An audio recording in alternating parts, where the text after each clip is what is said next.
New York, New York, November 17, 2017, 12 days since land, air and seaports in Yemen were closed. Aid agencies are appalled by the complacency and indifference of the international community regarding the historic humanitarian disaster now unfolding.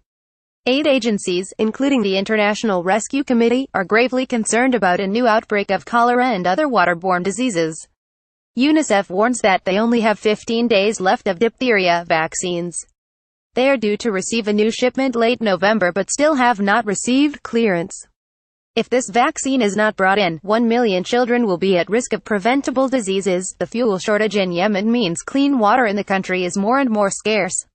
Water networks are closing by the day as fuel for the pumps runs out and pipes run dry. The lack of water poses grave risks to young children most of all. Schools will become centers of disease rather than centers of knowledge. With no fuel, hospitals are closing wards and struggling to operate intensive care units and surgical operation theaters. Refrigeration units for essential medicines are being turned off for periods of time to save fuel. Doctors, some of whom have not been paid for 10 months, are asking NGOs and UN to share their small supplies of fuel to run their life-saving generators. NGOs are citing 1 month fuel supply only. Agencies are starting to double the value of the cash distributions to the most vulnerable people. This will enable people to buy and stock food for the coming cold winter months before prices rise beyond their means. This means agencies will exhaust their funds allocated for next year. Additionally, aid agencies have grave concerns for well-being of people that are currently inaccessible. The country's stocks of wheat and sugar will not last for longer than 3 months if cargo vessels are not allowed to discharge in Hodeida, the country's only deep-water seaport, in the next few days.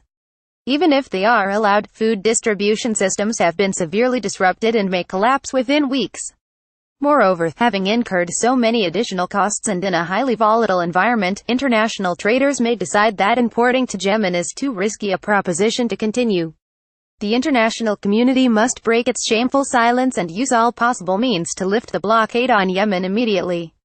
Hodeida port, that serviced 80% of all imports, and Sana'a airport, needs to be reopened to let in urgently needed shipments of food, fuel, and medicines. Every day the blockade lasts means thousands of Yemenis will suffer from hunger and preventable diseases. Millions could die in a historic famine if the blockade continues indefinitely. This is not the time for carry balanced statements. The choice is between resolution or complicity in the suffering. There is no third option. Signed on by ACF, Acted, ADRA, CARE, DRC, Handicap International, International Rescue Committee, Médecins du Monde, Mercy Corps, NRC, Oxfam, Relief International, iWorld Relief Germany, ZOA.